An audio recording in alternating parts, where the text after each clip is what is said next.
Nightshade City was loud, bright, and packed with people. But beneath the neon lights, something dark was alive. Madame Maroj's restaurant sat in the centre of Crowded Mile, a busy district where buses crawled like insects, and the air smelled of smoke and desperation. Her restaurant, Maroj's Divine Kitchen, was painted red and yellow, glowing like a demon's eye. People lined up for hours. Men, women, children, bankers, bus drivers, rich, poor, all fighting to taste her food. Her fried rice could make you forget your problems. Her stew could make you smile in your sleep.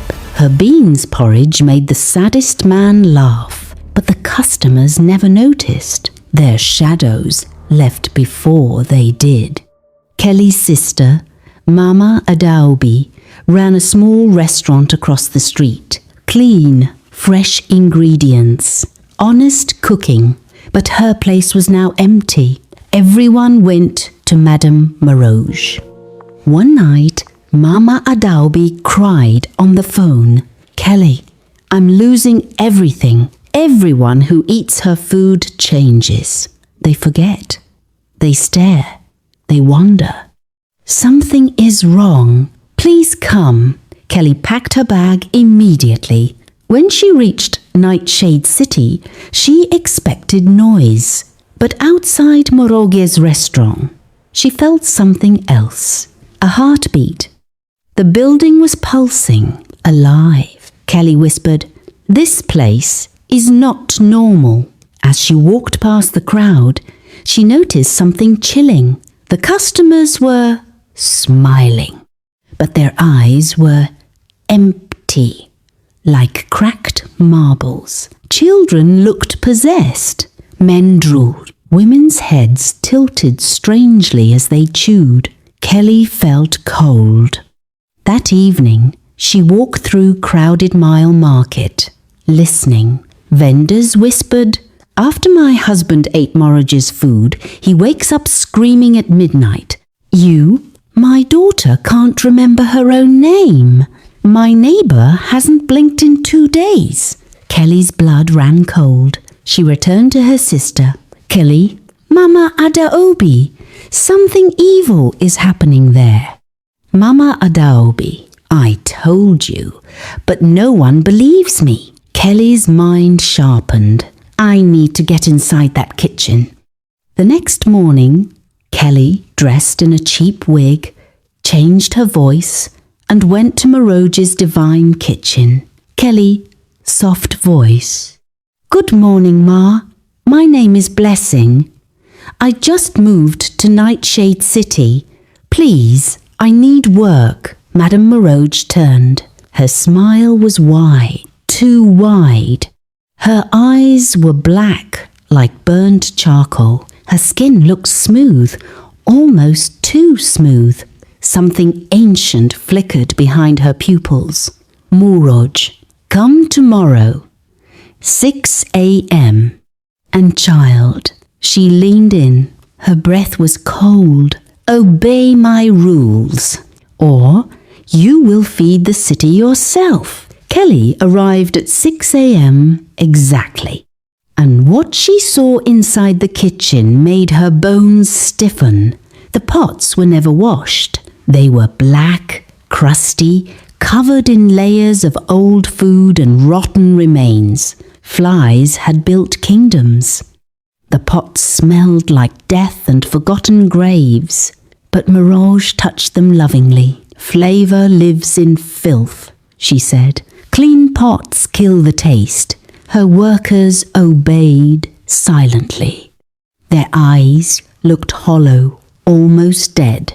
Kelly swallowed hard. Then she saw it. Maroj walked in, carrying a huge plastic gallon. It sloshed with cloudy, greyish water that smelt like iron and old skin. Kelly's stomach twisted. Maroj poured the water into all the cooking pots, while whispering words in a language Kelly did not know. The air darkened, the kitchen lights flickered. One of the workers fainted without anyone reacting. Kelly's heart slammed against her ribs. What is that water? Then she heard it. Faint, soft, terrifying. The water was whispering.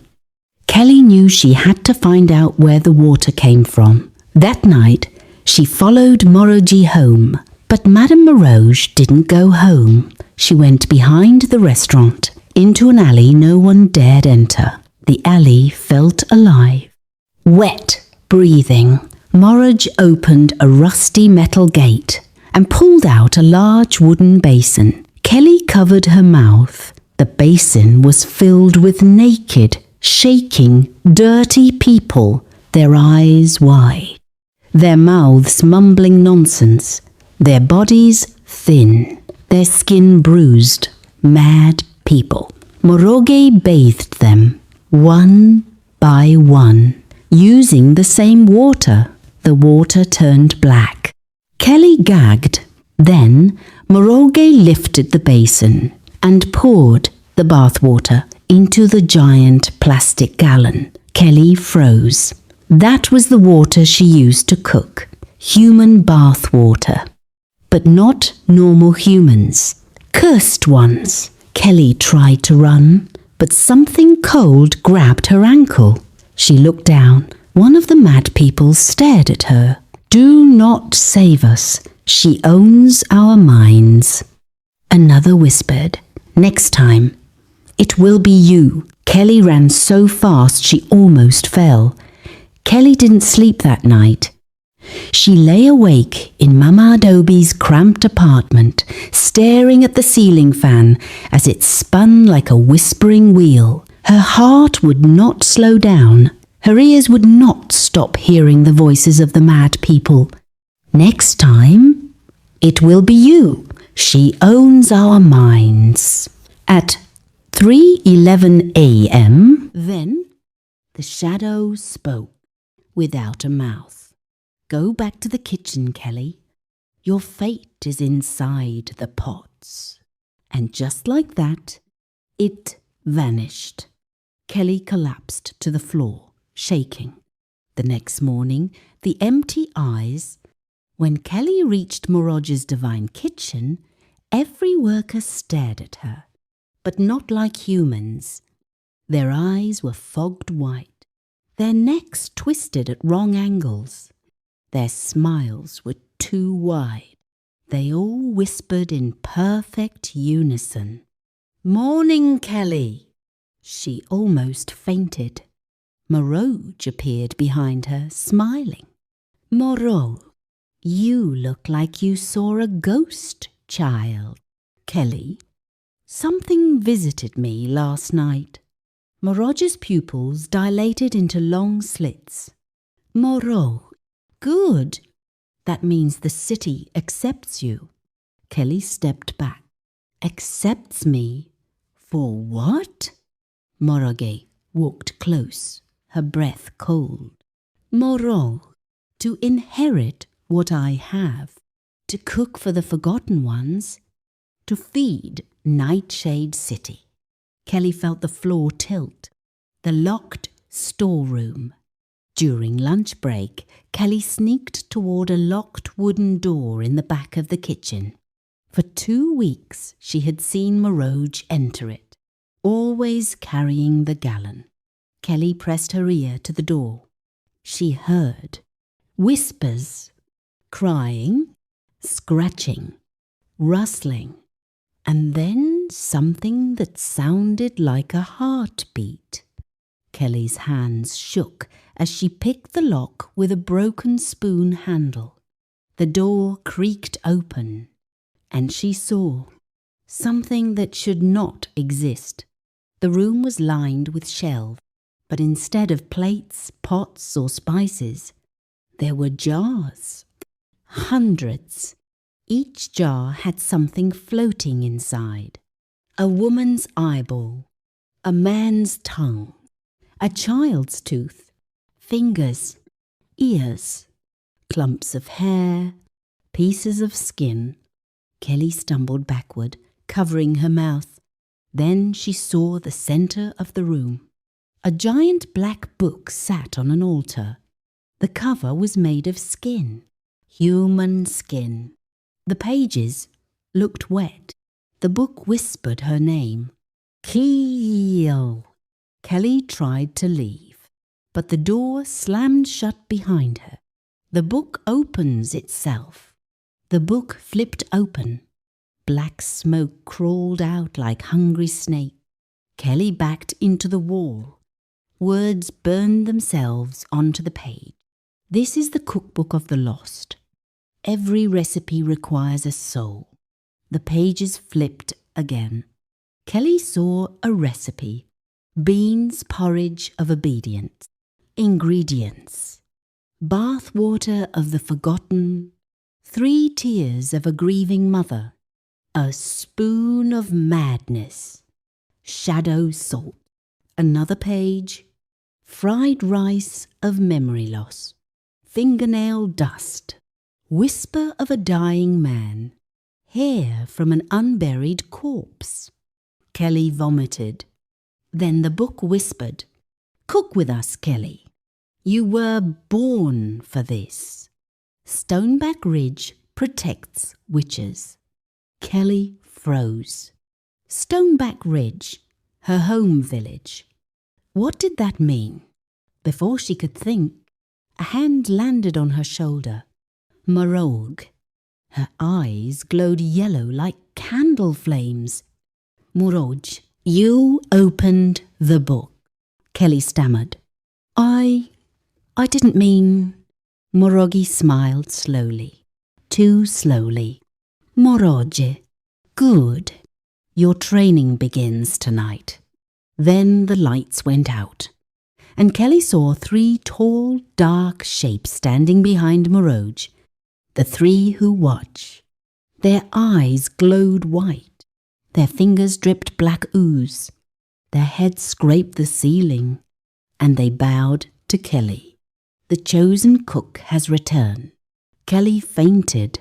Kelly woke up on a stone table. She was in the storeroom again, but it looked different. Candles floated around her. Salt circles glowed blue on the floor. Jars whispered. The black book pulsed like a heartbeat. Moragay stood over her, wearing a red robe. Moroje, you come from a bloodline that once fed this city. Kelly blinked, confused. My family is normal. We are farmers. Moroge laughed, a laugh that cracked the candles. Moroge, your ancestors cooked for kings, kings who were not human. Kelly's heart slammed. Moroje, they fed Nightshade City before it was even called Nightshade. Suddenly, Kelly's vision blurred. She saw forests burning. A woman who looked like her stirring a pot of bones. Shadows bowing to her ancestor. A crown of fire. A massive serpent curling beneath an ancient city. Kelly screamed. Moroj touched her forehead. Moroje, this city recognizes you. The shadows know you. The curse runs in your blood. Kelly shook her head violently. I'm not like you. Moroj leaned close, mouth stretching unnaturally wide. Moroje, not yet. Moroge dragged Kelly outside the storeroom. The hallway had transformed. The walls moved. The ceiling dripped blood. The tiles whispered her name. Keely! Keely! Kelly was forced to stand in front of a giant pot, bigger than anything she had ever seen. It sat in the centre of the kitchen. Black flames licked its bottom. The pot groaned like something alive inside it. The 3 who watch encircled her. Moroje handed Kelly a ladle made of bone. Moro, stir, accept your destiny. Kelly shook uncontrollably. No. The lights shattered. Everything went black. Then the pot opened its mouth.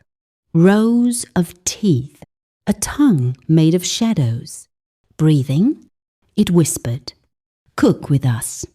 We hunger. Stir." And hands, black smoky hands, wrapped around Kelly's wrists and began forcing her to stir. Kelly screamed, a scream that shook the entire building. People outside the restaurant stopped eating. Every customer looked up at the same time, eyes glowing white. They whispered in unison, "The chosen cook awakens." The street lights flickered. Dogs howled. The sky darkened. Fog rose like an ocean. Nightshade City was welcoming her, or devouring her.